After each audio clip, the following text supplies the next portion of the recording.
Hello guys, मेरा नाम है अनिकेत और आप देख रहे हैं स्वेल टॉक्स चैनल, जिस पर आज मैं एक्सप्लेन करने जा रहा हूँ वांडा विजन का 5th एपिसोड जो 80s के एरा पर सेट है। और अगर आपने मेरे पहले एक्सप्लेनेशन वीडियोस को नहीं देखा है तो आप आई बटन पे जाके चेकआउट कर सकते हैं। और इस बार एस्पेक्ट रेशियो 4:3 से चेंज होकर 16:9 हो चुका है। और आगे बढ़ने से पहले एक छोटी सी रिक्वेस्ट है, एक तो लाइक और शेयर ठोक दीजिए, महाकाल का लाइक और शेयर ठोक दीजिए। 5000 लौटे दिख जाना चाहिए। ये 4000 के लिए मैं यहाँ पे नहीं खड़ा हूँ, पूरा साल मेहनत करता हूँ आपके लिए बेटा। ऐसा नहीं चलेगा, ऐसा नहीं चलेगा। लाइक ठोकी दबा के और चैनल को सब्सक्राइब करने की।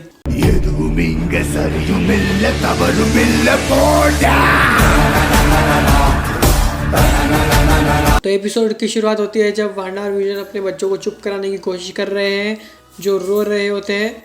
इनफैक्ट वांडा अपनी पावर्स से उन्हें सुलाने की कोशिश करती है पर वो नहीं होते। पर तभी वहाँ एग्नेस आ जाती है और वो बच्चों को चुप कराने की कोशिश करेगी ऐसा उन्हें कहती है। फिर विजन उसे कहता है कि क्या छूने से पहले तुमने हाथ धोए, जिस पर एग्नेस उसे कहती है कि क्या हम शुरू से शुरू करें, जिस पर वांडा और विजन शॉक हो जाते हैं। और एग्नेस कवर करते हुए बोलती है कि क्या बच्चों की देखभाल करना शुरू से शुरू करें, जिस पर सब हंसने लगते हैं।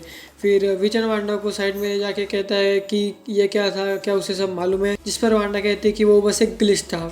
फिर दोनों बच्चों की आवाज़ बंद हो जाती है। फिर और वांडा विजन को कहती है कि क्या वो सो गए, तो वो देखते हैं तो दोनों बच्चे उन्हें वहाँ नहीं देखते।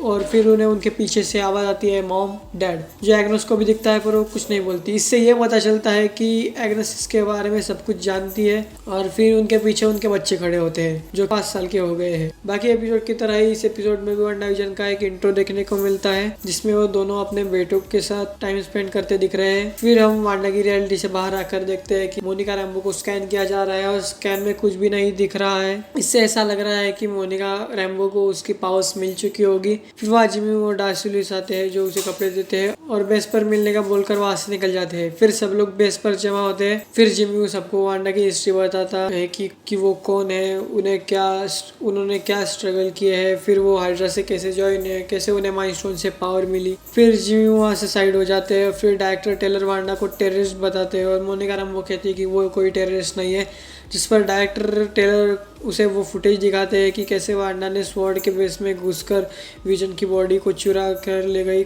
9 दिन पहले। फिर डायरेक्टर कहते हैं कि ये मीटिंग यही खत्म होती है। फिर जिमी और डार्सी लुइस को वही सवाल पूछते हैं जिसका आंसर हमें भी चाहिए कि आखिर वांडा ने विजन को जिंदा कैसे किया। फिर हमें वांडा की रियलिटी में दिखाया जाता है कि बिल्ली और टॉमी को एक कुत्ता मिला है। फिर वहाँ वांडा आती है और वो भी इस कुत्ते को देखती है, जिस पर टॉमी और बिल्ली उस कुत्ते को रखने के लिए भी बोलते हैं। तो वांडा उन्हें बताती है कि कुत्ता पालना आसान बात नहीं है, उसे खाना चाहिए, एक्सरसाइज चाहिए, ट्रेनिंग चाहिए होती है। तभी वहाँ विजन भी आता है। फिर वांडा उसे कहती है कि सिंपल रहो, इंसानों जैसा फेस क्यों बना रखा है, जिस पर विजन कहता है कि कोई भी घर पर आता जाता रहता है। तभी उनके घर पर एग्नेस आ जाती है और वो कुत्ते के लिए एक छोटा सा घर लाई होती है और वो बच्चों के लिए कुत्ते का नाम पूछते हैं और वो दोनों स्निफी बताते हैं। तो एग्नेस उन्हें स्पार्की नाम सुझाती है। फिर वांडा कुत्ते के लिए एग्नेस के सामने ही मैजिक से बेल्ट बना देती है, जो बात विजन को बुरी लगती है क्योंकि वांडा एग्नेस के सामने अपनी पावर्स का यूज़ कर रही है। इस पर वांडा कहती है कि कुछ नहीं होता। फिर टॉमी और बिल्ली विजन से कहते हैं कि क्या हम इसे रख सकते हैं। फिर विजन उन्हें कहता है कि तुम 10 साल के हो जाए फिर हम इन्हें रख सकते हैं, जिसके बाद वो दोनों एक दूसरे की तरफ देखते हैं और 10 साल बड़े हो जाते हैं, जिसे एग्नेस भी देखती है पर वो कुछ भी रिएक्ट नहीं करती। फिर हम वांडा की रियलिटी से बाहर आकर देखते हैं कि मोनिका रैम्बो, डार्सी लुइस और जिमू वेस्टव्यू के अंदर कैसे जा सकते हैं इस पर बात कर रहे होते हैं। और मोनिका रैम्बो बोलती है कि मेरा एक स्पेस इंजीनियर दोस्त है, वो इस बात को देख सकता है। और वो फोन लगाने ही वाली होती है कि डार्सी लुइस अब ऑफिशियली वांडा की पावर्स को हैक्स बोलती है। फिर वो फोन काट देती है। फिर वो बात करते करते एंड गेम के फाइनल बैटल पे आते हैं कि कैसे वांडा ने थैनोस को लगभग मार ही दिया था। तो जिमी वो कहते हैं कि कैप्टन मार्वल भी तो थैनोस को मार सकती थी। तो मोनिका रैम्बो इस पर टॉपिक चेंज करने को बोलती है, जिस पर मेरा ऐसा मानना है कि मोनिका रैम्बो कैप्टन मार्वल से नाराज़ है। अब खैर ये तो कैप्टन मार्वल 2 देख कर पता चलेगा। फिर आते हैं वांडा विजन पे। तो मोनिका रैम्बो जिमी और डार्सी लुइस को लैब में ले जाती है। उसके जो कपड़े वांडा की रियलिटी में थे उन पर फायर करती है और उन कपड़ों पर कुछ भी असर नहीं होता। तो मोनिका उन्हें बताती है कि मैं जब वेस्टव्यू में गई थी तब मैंने बुलेट प्रूफ जैकेट पहना था, जिसका मतलब वांडा रियलिटी को बस रीराइट कर रही है, मतलब उस एरा की तरह बना रही है। जिस पर मोनिका कहती है कि क्या हो जब हम उसी एरा की चीज़ भेजे तो वांडा उसे रीराइट नहीं कर सकती या फिर चेंज नहीं कर पाएगी। फिर हम फिर से आते हैं वांडा की रियलिटी में। तो हम देखते हैं कि विजन के ऑफिस में अब कंप्यूटर आ चुके हैं और बाकियों को पता नहीं कि ये कैसे इस्तेमाल करे। तो विजन नॉम को इस्तेमाल करना सिखा रहा है। फिर उनके कंप्यूटर पर स्वॉर्ड का एक मेल आता है सब एक साथ पढ़ने लगते हैं, और पढ़ने के बाद सब हंसने लगते हैं। पर विजन कंफ्यूज हो जाता है। फिर वो नॉम को वांडा की रियलिटी से कुछ देर बाहर करता है तो नॉम विजन से कहता है कि तुम उसे रोको, वो मेरे दिमाग में है, मुझे मेरी बहन को कॉल लगाना है, मेरा फोन कहाँ है। पर विजन उसे फिर से वांडा की रियलिटी में लेके आ जाता है। फिर नॉम फिर से नॉर्मली बात करने लगता है, जिस पर विजन समझ जाता है कि ये सब वांडा कर रही है। दूसरी तरफ हम वांडा के घर में देखते हैं टॉम और बिली स्पार्की के साथ खेल रहे हैं। फिर वो दोनों वांडा से पूछते हैं कि डैड कहाँ है, जिस पर वांडा कहती है कि वो काम पे गए हैं। फिर वो दोनों कहते हैं कि आज तो सैटरडे है। फिर वांडा कहती है कि नहीं आज मंडे है। पर वो दोनों फिर से कहते हैं नहीं सैटरडे है मम्मी।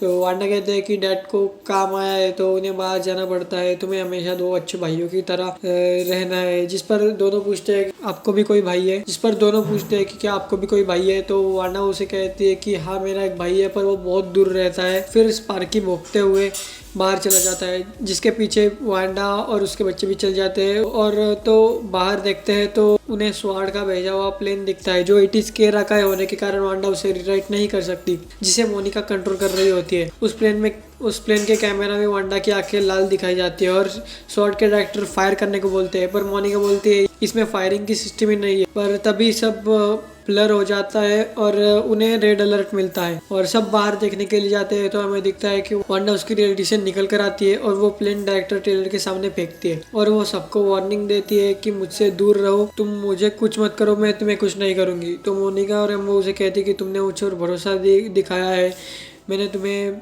दोनों बच्चों को पैदा करने में मदद की है, तुम्हें क्या चाहिए। तो वांडा उसे कहती है कि मुझे जो चाहिए वो मेरे पास है और वो मुझसे कोई नहीं छीन सकता। फिर वो सभी सोल्जर्स के ब्रेन को कंट्रोल कर लेती है और सभी के गन पॉइंट्स टेलर हावर्ड की तरफ कर देती है। फिर वांडा अपनी रियलिटी में चली जाती है और इस बार वो सिक्योरिटी को डबल कर देती है। फिर हमें एक और एड देखने को मिलता है जो लागोस कपड़े का है। यहाँ ज्यादा दिमाग लगाने की जरूरत नहीं क्योंकि सबको पता है कि कैप्टन अमेरिका सिविल वॉर में वांडा ने कैप्टन और सिविलियंस को बचाने के लिए क्रॉसबो को ऊपर उछाला था, पर वो बिल्डिंग के सामने ही फट गया था और बिल्डिंग में लोगों की मौत हो गई थी और ये बिल्डिंग लागोस सिटी में थी। तो इस एड में भी यही दिखाने की कोशिश की गई है कि कुछ गलती आप करते नहीं, आपसे हो जाती है। फिर हम आते हैं वांडा की रियलिटी में। तो वांडा अपने बेटों के साथ स्पार्की को ढूंढ रही है। तो तभी वहाँ पोस्टमैन आता है और उनसे कहता है कि स्पार्की यही गई होगा, तुम्हारी माँ उसे दूर जाने नहीं देखो। और इस पर भी मुझे थोड़ा शक हो रहा है, ये दूसरे एपिसोड के बाद अब दिख रहा है। फिर हम आगे देखते हैं तो स्पार्की को ढूंढते ढूंढते वो एग्नेस के घर की तरफ आते हैं और फिर एग्नेस स्पार्की को टॉवेल में लपेट के लाती है और उनसे कहती है कि स्पार्की अब नहीं रहा, उसने कुछ जहरीले पत्ते खा लिए। और यहाँ हमें स्पार्की को डायरेक्ट दिखाया नहीं गया है, हमें उसे टॉवल में लिपटा हुआ दिखाया गया है। बिली और टॉमी वांडा से कहते हैं कि आप कुछ भी कर सकते हो, इसे फिर से जिंदा करो। तो एग्नेस उसे कहती है क्या तुम सच में ऐसा कर सकती हो। तो वांडा बच्चों को समझाते हैं कि लाइफ के कुछ रूल होते हैं, हम मौत को रिवर्स नहीं कर सकते, जैसा है वैसा रहना है। पर उसने विजन को कैसे जिंदा किया। तो फिर वो दोनों कहते हैं कि वो हमारी फैमिली है, उसे फिर से जिंदा कर। फिर वहाँ विजन आता है और फिर सीन कट होके सीधे रात में हमें रात को दिखाया जाता है। फिर विजन अब वांडा से शिकायत करने लगता है कि मैंने नॉम को आज ऑफिस में देखा, वो तकलीफ में था, ये सब रोक दो। फिर वांडा मैं ये सब नहीं कर सकती ऐसा कहते हुए एंड के क्रेडिट्स चलाकर शो को ख़त्म करने की कोशिश करती है, पर विजन उसे एपिसोड ख़त्म नहीं होने देता और वो उस पर चिल्लाने लगता है और उसे कहता है कि झूठ बोलना बंद करो, वेस्ट व्यू के बाहर क्या है, जिसका उत्तर वांडा के पास नहीं होता। और वो कहती है कि तुमने मुझसे इससे पहले इस तरह बात नहीं की। तो विजन कहता है कि मुझे पहले का कुछ भी याद नहीं है कि मैं क्यों हूँ, मैं बहुत घबराया हुआ हूँ। फिर विजन उसे कहता है कि वेस्ट व्यू में बच्चे क्यों नहीं है, क्यों सारे प्लेग्राउंड खाली रहते हैं जब मैं सुबह सुबह काम के लिए बाहर जाता हूँ। तो वांडा उसे कहती है कि मैं सबको तो कंट्रोल नहीं कर सकती, जिसपे ये तो पता चलता है कि इसके पीछे और कोई है। फिर विजन उसे कहता है कि तुम ये सब गलत कर रही हो, इसे बंद करो। तभी उनकी घर की घंटी बजती है, जिस पर वांडा कहती है कि ये मैंने नहीं किया और फिर पर विजन उसकी तरफ शक की नज़रों से देख रहा होता है। पर फिर से बेल बजती है और वांडा दरवाज़ा खोलने के लिए उठते हैं। और guys the most shocking scene हमें दिखता है पिएट्रो। पर ये एक्समैन वाला क्विक सिल्वर है, ना कि हमें एज ऑफ अल्ट्रॉन में दिखाया गया था वो वाला, जिस पर डार्सी लुईस भी बोलती है क्या उसने पिएट्रो को रिकास्ट किया है। और वांडा भी उसे देखकर शॉक होती है क्योंकि उसको भी शायद ये पता नहीं होगा। फिर वो दोनों गले मिलते हैं। फिर पिएट्रो वांडा से पूछता है कि ये कौन है और यही एपिसोड ख़त्म हो जाता है। और गाइज अब शो और भी इंटरेस्टिंग बन चुका है और मैं तो एक्साइटेड हूँ। क्या आप एक्साइटेड हो नीचे कमेंट में ज़रूर बताना। और अगर वीडियो अच्छी लगे तो लाइक शेयर करना और सब्सक्राइब करना, और ताकि मुझे मोटिवेशन मिलती रहेगी ऐसे और वीडियोस बनाने की। और बाकी मैं मिलता हूँ अगली वीडियो में। तब तक आप मेरे चैनल के बाकी वीडियोस को एंजॉय कीजिए। बाय। और हाँ, स्पाइडरमैन 3 के rumours, leak photos, videos, news जानने के लिए ऊपर वाली वीडियो देखें और वांडा विजन की टीवी सीरीज़ देखने के लिए नीचे वाली प्लेलिस्ट पर क्लिक कीजिए।